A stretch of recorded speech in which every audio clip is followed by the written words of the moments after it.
Hi, everybody. Nice to see you today. I'm here today with Joey, and I've asked Joey specifically to come on and talk to us because she's got, well, a pretty amazing life story, but loads of things that have helped her along the way, which I really think loads of people can benefit from hearing. So, hi, Joey. Do you want to share a little bit about who you are and what you do? Hello, so I'm Joey Hemingbrough. I am a Group Operations Director for Chorus 365, who is an IT company. We've got various locations throughout the UK and we service the UK and Europe. That's me in a nutshell. That's you in a nutshell. So tell us, what is it that's important to you as a leader in tech? So my priority as a leader in tech is always to consider other people's perspectives whilst ensuring that any decisions I take will contribute to a successful business. And my definition of success is it profitable? And I think it has to be in this day and age. And does it make the staff happy? So that's my view on the world. So any decision I take, I'll always seek opinion, factor that into my decision, and then take it from there. I tend to take a pretty pragmatic approach to it, but yeah, that's what I see successful. I don't see sex, seeing as we're on a women in tech conversation. You know, the guys in the office know my approach is I don't care who you are, I just care what you can do. So yeah. I love that. So you kind of, your definition of success is obviously business driving, but then keeping the people happy. Say a bit more. Well, you can't have a business if you haven't got staff, right? And if you've got unhappy staff, you haven't got a business because they're more likely to leave and perform poorly or, you know, become disillusioned with the situation. So culture for me is a key thing. Culture and staff well-being, happiness, that kind of thing. So where I made the flippant comment earlier around I don't care who you are, what I mean by that is it doesn't matter to me. It's not that I don't care about you as an individual. I go to great lengths getting to know my staff and their personal situations and things like that. But in the terms of your role within my organisation that I work with, that it doesn't factor in. Okay. So what helps you create this kind of inclusive environment then that you're obviously driving towards? Very much understanding the employee. It can be a little bit onerous, but that's actually part of my role as operations director because HR falls under me. But getting to know somebody, getting to understand them, building a relationship with them, and by understanding them, it comes to something we've touched on before around, you know, how I talk to people. You have to be able to talk to people at their level, and sometimes that means you have to adjust your level. So you can only do that when you've taken the time out and got to know somebody, right? And it can be simple things like showing, you know, starting a conversation on a joint interest. You know, you hear things when you sat in the office or when you're on conference calls, somebody cracks a joke or says, oh, I did so and so and so and so. It's easy to pick up on a shared interest. And I always find that's the easiest way then to start building a relationship with somebody. And once you've got a relationship with somebody, you then know how you can converse with that person on a level that A, they'll understand, and B, they'll be receptive towards. So, yeah. Yeah, I mean, you've mentioned this before that you use humor as a way to build relationships. And Absolutely. I think it's a bit of a controversial statement, but I'm not a fan of wokeism and cancel culture. I think everybody's entitled to their opinion and should be able to express their opinion in the right way. And that's kind of important for me, and I encourage that in our office. There's a right way and a wrong way to do things. And I think, you know, often what we see in today's society, things are done the wrong way. And that's where the cancel culture and wokeism and things like that are coming from. And it's just, I think it's a slippery slope. so what do you mean by you feel like they're done the wrong way? Say a little bit more. Taking it out of a workplace context, you know, having an opinion on, oh, I don't know, a TV program. Let's pick something quite low lying and you know, moderately inoffensive. Everybody's entitled to their opinion, but I think more and more in today's society, we see people taking things to the extremes. Right, the polarized. Yeah, and I just think what happened to sitting down and having a nice cup of tea and understanding other people's perspective? Where's that gone? That seems to and I actually think that that gap is going to increase with the new hybrid and flexible working. And you see it in the media at the minute. There was a story recently about a guy from Apple who's jumped camp and gone to Google because he refused to come back in the office at all. What's happening to human interaction? Where's it going? So, but like you say, sitting down, having a good conversation, actually you're not talking about having an easy conversation. You're actually trying to understand the other person's point of view. So, I mean, you talk about this a lot. What does it actually take for you to speak courageously? Because it is a big part of what you do. It is a big part of what I do. You're right, and it's just I adopted it. So I've had a couple of poor career moves in the past, shall we say, and one thing I'm a big advocate of is learning from your mistakes and putting them into practice. So I learned some valuable life lessons in some of my previous roles, shall we say, and I think often, and especially women, loads of women are going to have had these life experiences, right, in jobs or other situations, but often women allow that to continue to happen, whereas I don't. If I learn something, I take it and I put it into practice. And I think that's contributed to how I act, how I speak, and how I am today. So I don't have regrets. Regrets is a waste of emotion for me. My view is if you learn something and it's valuable, use it. Don't ever put yourself in that situation again. So when it comes to talking courageously, one thing I did learn from some of my previous employment experience is I should have said something. I should have done something. I allowed this to happen.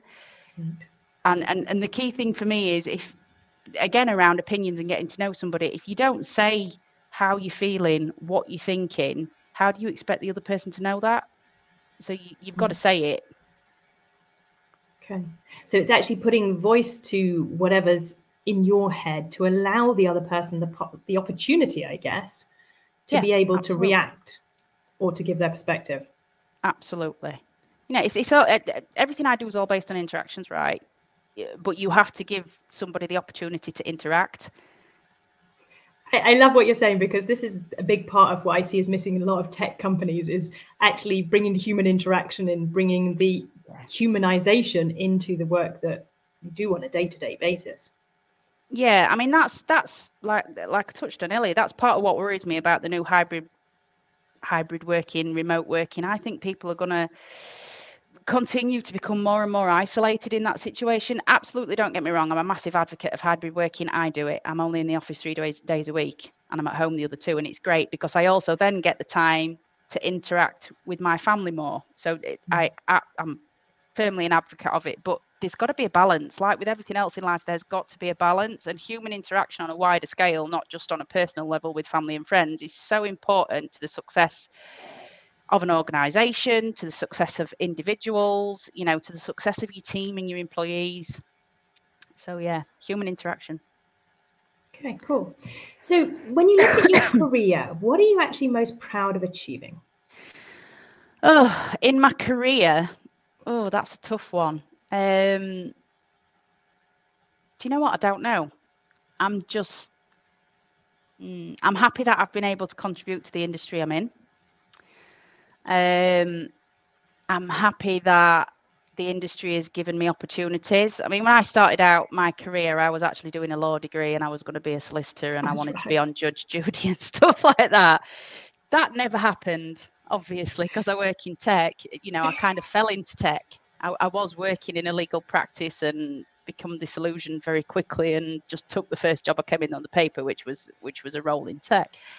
But it's such a fantastic sector to work in. There are loads of opportunities.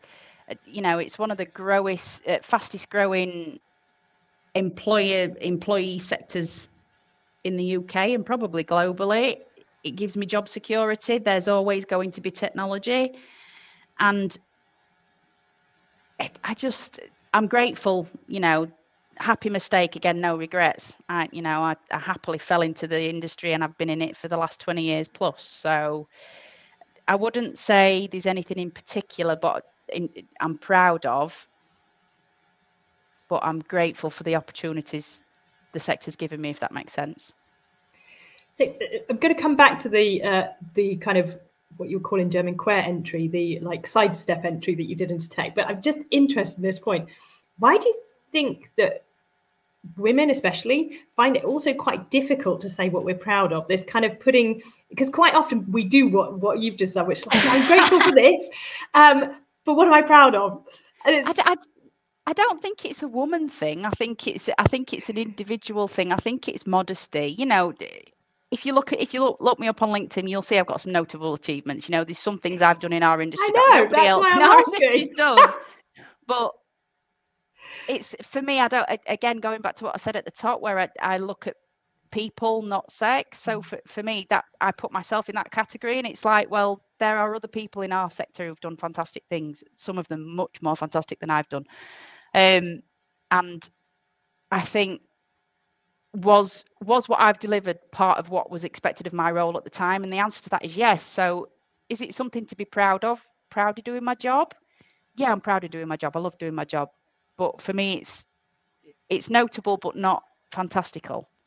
So, you know, I haven't come up with a cure for cancer or something like that. Wish I could, but yeah. So that's kind of how I suppose it's my personal way of gauging things. Is it notable? Yes. Is it in line with the role I'm doing? Yes. Is it something, you know, Nobel Prize level? No. It's one of the criticisms of my professor on the degree I'm doing at the minute, that I play everything down. And I set my expectations far too high. Yeah. No, I mean, it's part of being an achiever and part of wanting to do the next thing. And now you're talking about your degree. You're now doing a degree, but you also stepped in, as you said, from the side. What are maybe the benefits of these kind of movements within careers, based on your experience? It gives you the ability to learn other people's perspectives from a role view. So, you know, you see this in every single organization. You know, sales don't like finance don't like anybody. Operations don't get what it is sales do, you know. So actually to move role to role within an organization in a side to side fashion rather than in a linear fashion, you get to understand everything that people are facing in their role, which then gives you a better understanding of individuals and helps you build those relationships. So yeah, you know, I was on a very linear trajectory when I first came into the IT sector. I started out in sales, I moved into sales management, then into sales director, and then I did a stint self-employed, you know, running my own business. I then did I was a temporary MD while we were, the MD is probably too strong a word, but I ran the business day to day. And then obviously I've now got the group ops role, and I've learned so much on that journey, so much different perspectives, you know, different requirements, even down to legals and expectations. It just gives you a good understanding. I also feel like this is kind of the way we're going, or the way careers are going in the future, is less of this, like you're saying, this kind of climbing the ladder and getting up to the top, but more it's, you know, trying different things and learning how to learn and being agile within a business to be able to support where it's needed and use your strengths, flexible. Yeah, you know, strengths like soft skills for me are transferable. You know, you can do a cross analysis of a section of staff, and if you take away the qualifications and skills and look at soft skills and things like that, you could actually see where, you know, employee A might work better in department B because they've got some skills that are lacking there that aren't related to the role at all, but are related to the holistic view of the organization. So yeah, learn new things, right? Yeah, totally. Okay, so you're quite strong in you know, everything that you do, but when have you felt vulnerable? Oh God, all the time. Absolutely all the time, you know. I think that is, on an emotional level, I think that's normal for most women. Most women feel vulnerable all the time, but are just very good at hiding it. I think women are more in touch with their emotions than men are, generally speaking. I just think it's natural for women. Everyone's vulnerable, nothing wrong with it. I think the difference is having the ability to say that and being willing to ask for help, which is something I'm not backwards about coming forwards. So Okay, I don't have an issue with that. How do you ask for help when you're feeling like that, when you need some support? I just come out with it. Again, it's about how you phrase it and how you put it. In a work environment, you probably word it very different to what you would in a home environment. But it's just a case that there's no shame in asking for help, none whatsoever. I do it on a daily basis at work, whether it be asking someone's opinion on something I'm about to do, or asking someone's opinion on something I've done. Could I have improved? What do you think I could have done differently? Nothing wrong with a bit of self-reflection, nothing at all. And I'm constantly asking my boss, I can't do that, can you help me do that? What's wrong with asking for help? And again, I think that's something that'll dwindle with lack of human interaction. Yeah, it gets more difficult because the barrier to actually doing it is slightly bigger, because you actually have to reach out. Yeah. Okay. So as you carry on this thread, who would you say has supported you most during your career? Oh, that's a tough question. During my career, there's too many to mention. Obviously, I've got to give kudos to my ever suffering husband for putting up with me and my nonsense and my family. But currently, I would say it's our group CEO and our group MD. So my MD is very kindly mentoring me through. He's my mentor on the degree I'm doing. And the group CEO he's just got away with words that suits my personality. Like me, he's very direct, doesn't mince his words, and that works really well for me when I'm receiving feedback. So, and he's often the one I'll reach out to and say, I'm thinking about this, what do you think? And he'll go, yeah, great idea, or what on earth are you thinking, you dingbat? So, yeah, those two at the minute, along with my long-suffering husband. Okay, so it sounds like you've got the trust within the organisation to kind of just ask questions and try things out to see reactions, to gauge which way to go. Yeah, absolutely. And I think that's encouraged in our organisation. We have quite a high level of autonomy. Everyone knows what's expected, everyone knows what's needed, but it's also encouraged to communicate. Lots of team meetings. We have lots and lots of online chat groups, interdepartmental, within departments, things like that. It's just encouraged. There's no, I don't get where the world comes from where it's wrong to ask for help, right? What's all that about? It just seems a bit pointless. Right. Okay. So what do you think has helped you most succeed in such a male-dominated industry? Having a big gob.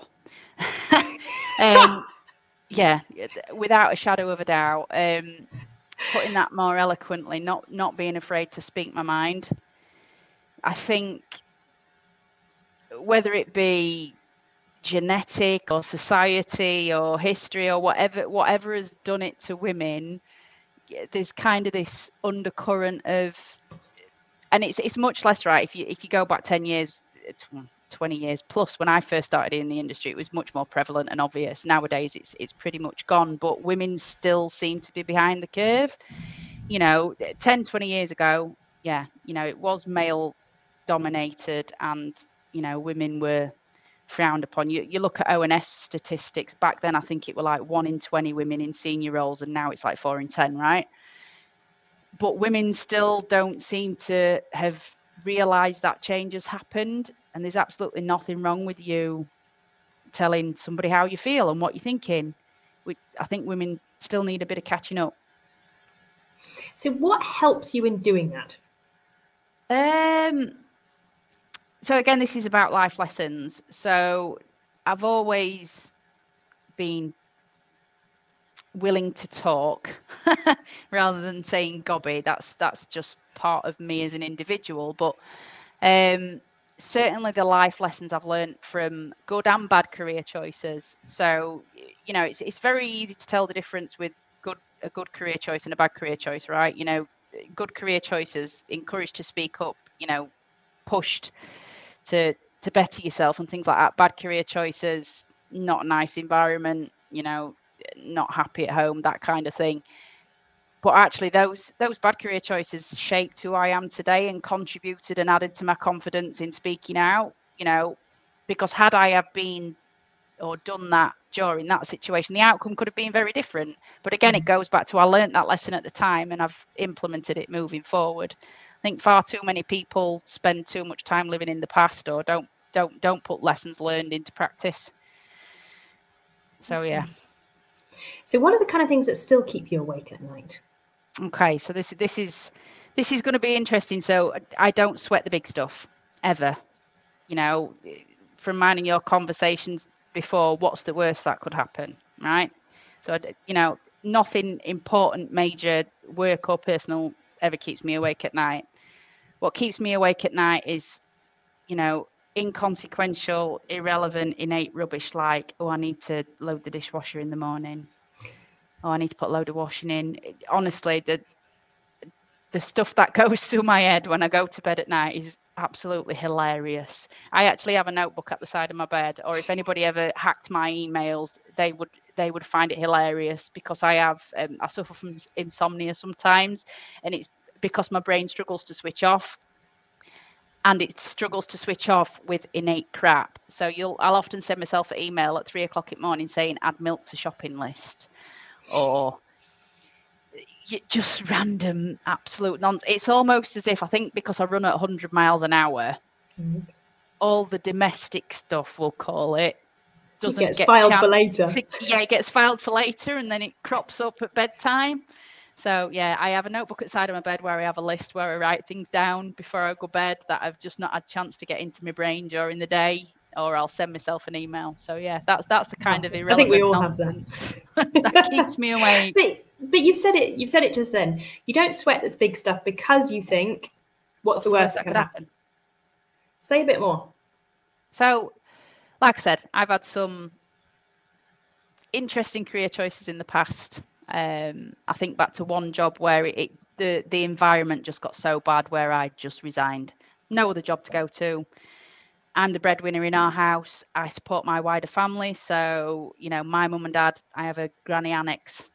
For those of you who don't know, it's basically a flat attached to my house where my mum and dad live. My husband's mum and dad live in another one of my properties. So, you know, I support my wider family, you know, and at my expense. And that sounds really bad. Don't mean it like that. It's just my choice. That's what, you know, that for me is the right thing to do. Family comes first. So, you know, I'd worked for this organisation quite a few years, and my husband had noticed a change in my personality, and we discussed it at length. And one day I come home from working floods of tears. See, I am vulnerable all the time. And he just said, it's just not worth it. What's the worst that could happen?